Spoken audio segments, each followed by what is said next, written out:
Okay, this is Erica Savano, composer of Category 4. Just putting together a quick tutorial of how to perform the iPad part in GarageBand for Category 4. So the first part of this tutorial, we'll just take a quick look at the music, and the second part will be filming the iPad and how you actually navigate some of the menus there. So the first thing that you'll need to do, I'll just sort of explain what some of these things mean when you're looking at your music, is when you set up, go to your iPad, go to GarageBand, that's an app that you will need to download, create a new song, go to the keyboard function and select Alchemy Synth. At that point, there's going to be a gear icon in the upper right-hand corner, and you will need to click and set the tempo for this song to 132. If you are rehearsing at a slower tempo, you can certainly adjust this, but if you decide to perform it faster or slower than 132, you'll have to adjust the iPad in order to facilitate that. So this part is going to look a little bit different. The part that you will physically be playing is this bottom staff here. Keep an eye out for a lot of clef changes because I do change from bass clef to treble clef a few times in the piece. So this is the played part, and then the part that actually sounds coming out of the iPad part is often somewhat different. And so this is what's actually you're going to hear coming out of the iPad. All of these boxes that you see are basically the settings that you need to get the correct octave and pitch, as well as the right tone and sound coming out of your iPad. I do change sounds several times. There are certain directions, like for example, this right-hand gliss slide finger. If you see that, it's very important that you do not lift your finger up during this particular passage, and I'll demonstrate that as well. There's a couple of ways that I indicate glisses. One is that dotted line above the staff, and the other is the more traditional glissando marking that you'll see here. And so I'll talk about each of those as well.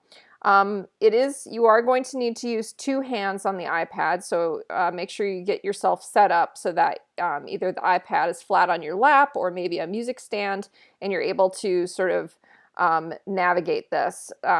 So whenever I indicate left hand, that means I'm suggesting that you use a left hand finger to play this note, and then right hand needs to be separate just to sort of facilitate precision. These numbers here, for example, G1, this is just a little bit of an indicator to make sure you know what octave you're in. So I'll show you on the keyboard the octave for G1 and how that's indicated by the letters and numbering system that GarageBand uses. It's a MIDI format, so it's a little bit different than our octave system that we're more used to. Anytime you see a box like this, I usually put it in the rest during the time that you will be changing sounds. This means that you're going to need to back up a certain amount of menus and change to a new sound, as well as some different octave and button settings. One thing I wanted to point out here is I'll explain these up and down arrows. Basically, this will be sliding your finger up one of the keys and then back down one of the keys on the iPad to give it sort of a change in brightness. So this is actually not a dynamic marking in this instance. What I'm trying to show you is that it's actually that the brightness of the tone will get brighter and brighter, and then as you slide your finger back down, the brightness will get darker. So in this section here, those particular marks are to indicate a tonal change and not a dynamic change. This is just a little reminder that you should not have any sort of glissando. This is where you're picking your finger up in this particular passage until you get here where the glissando is notated again. And then again we have these brighter and darker indications by sliding your finger up and down the key. I'll show you how that happens. A couple of things, and I'll show you this as well. Here's another change. There's several places where I use an arpeggiated voices. So while you're just holding out one note with a hand here, the iPad is actually generating this sort of eighth note pattern that I've written out. And that eighth note pattern also appears in the score so that the conductor can know what they should be lining up with. It's definitely possible that the conductor will need to adjust a little bit, and I've accommodated for that in the score to match the tempo here at these places. So here's some similar markings that we have in the beginning. Another glissando mark. Here's a place where you'll need to release with your right hand to facilitate this rest, but then slide your left hand down to G0. Again, that's just indicating the octave that G is sounding in. F sharp 4, that is the note here. Notice that we switched to treble clef. And then here at the end, there's one more change in sound. And here at the end at 163, I'm noting C5 as the top C that you'll be playing just to make sure you're in the correct octave. And you'll be holding this chord out here.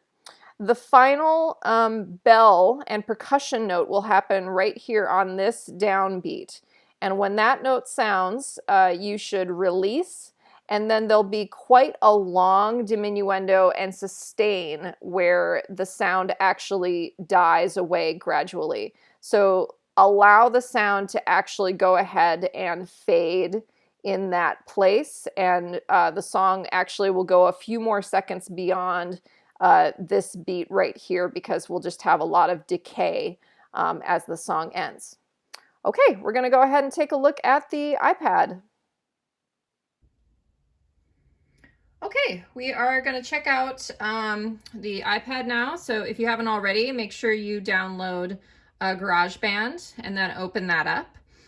Depending on what you've been doing, I'm going to recommend that at least the first time that you do this, you will probably need to create a new song. So go ahead and select that. There's several different settings here, but you're going to be interested in the keyboard, and then go ahead and select, this is Alchemy Synth, so push that.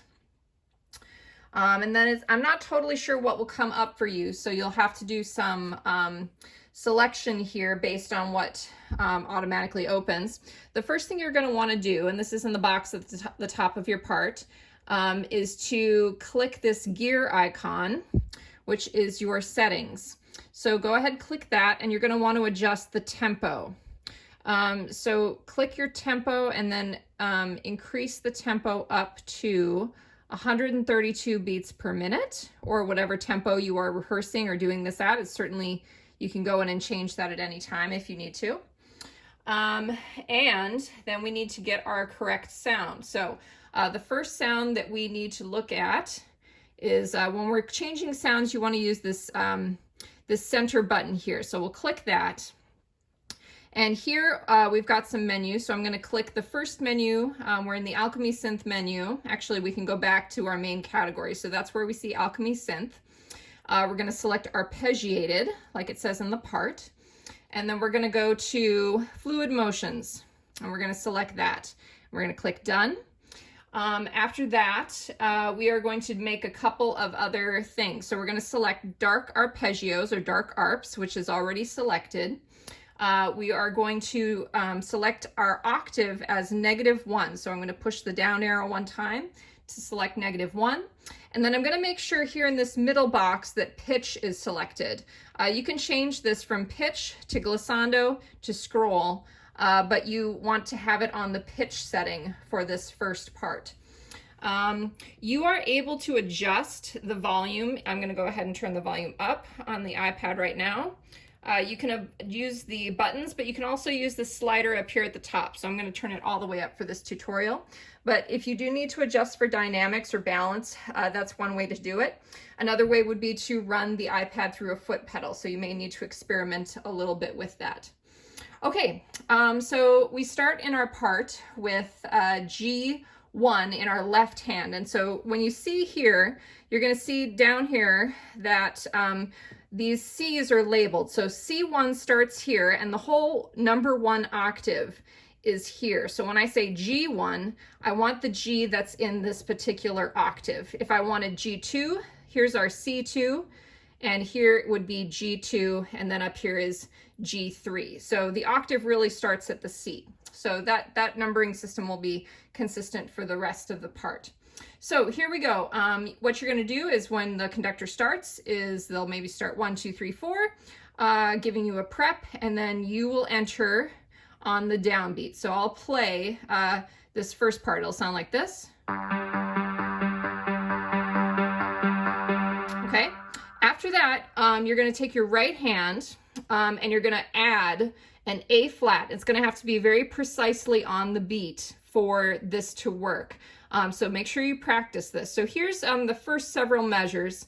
It's also important that you slide your finger and don't pick up your right hand or left hand, because your tempo can get a little bit messed up if you pick either one of your fingers up. So here's an example of the first 17 bars.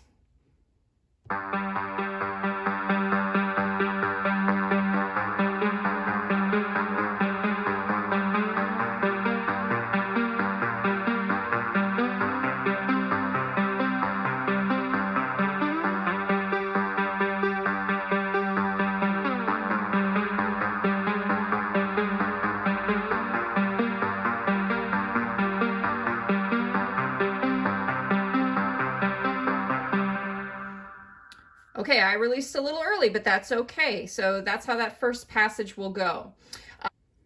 Okay, so we're going to change our sound now for at measure 17. So we're going to click our center button, and we're going to need to back up to the menu that says synth pad. So I had to back up quite a bit there. So here are synth pads, and then we go to warming waves, and we click done. The octave is already at 0, and they've given us the glissando setting. We're going to change that so that it says pitch. Okay, so then you get ready for your entrance at 31, and this will be starting on G3. So we'll do this, and as you're counting in 1, 2, 3. 1, 2, 3, 4, 1, 2, 3.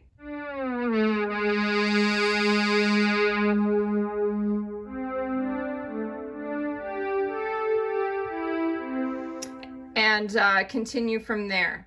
So here's a little example. I played a couple wrong notes there, but as you're getting into 44, here's measure 43. Notice how I'm picking my finger up between each one of these. Oops, let's try that again.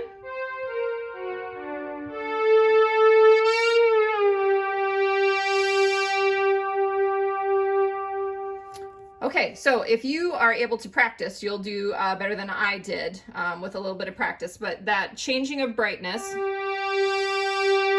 is moving your finger up and down the key. Okay, so then we need to go back. So we click the center button here to change tones. We go to Alchemy Synth, Arpeggiated. Let's see, Arpeggiated. Fluid Motions again. Done. And this time we are going to select Bright Arpeggios, so we need to change that. We're going to do octave -2, so I push that twice to get us to -2, and then make sure pitch is selected. So with our left hand, we're going to be starting on D1, which will be this D. Okay, and we're going to hold it quite a while. So here's the passage. I'll actually start this. This is 2 before 94, but just to give you an idea what this will be. So here's measure 92. Okay, so here is a little excerpt of measure 92. I'm going to start over. I made a little mistake, and so actually I'll show you that mistake here. If you're playing and you don't push precisely,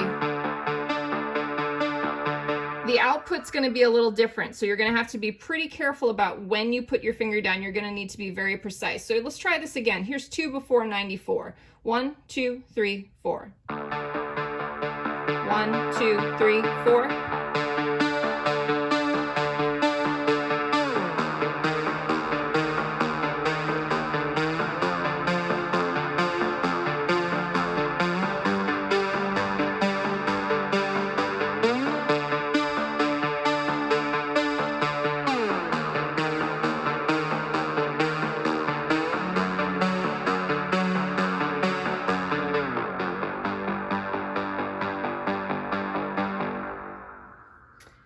Okay, so there you have it. That last moment I had to release my right hand and then gliss my left hand down to that low G0. So definitely playable, but something you're gonna have to spend a little bit of time practicing.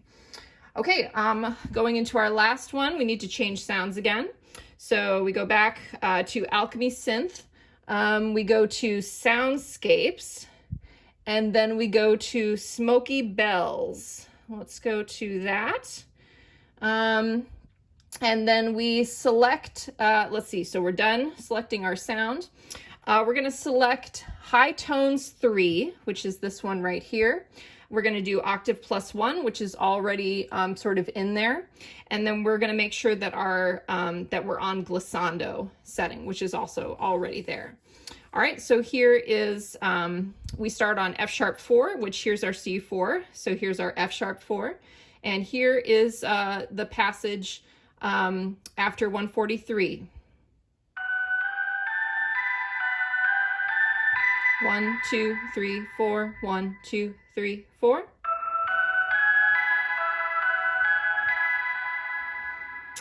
Okay, and then after that, you'll have one more sound change after Smoky Bells. So we click our center button. Alchemy Synth. So we go back to our main categories if we're ever not sure. We go to Pads. Lush Ambient Waves. Here it is. And we click Done. Select Soft. So there's a few settings here. We're going to select the soft setting. We're going to do Octave plus 1 here, and then make sure we're on the glissando setting. And so once we get to 163, we have to be a little careful. My tripod's in the way here, but I actually might do this with 2 hands. So here's our final chord.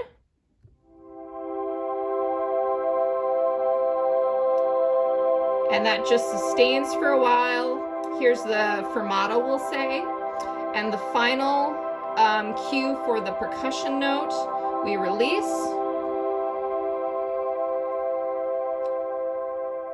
And just let that fade and fade until there's no sound left. So it could be around 10 seconds or so. Okay, well, I hope that was helpful. Please feel free to give me, shoot me an email if you have any questions, and thanks for checking out this tutorial.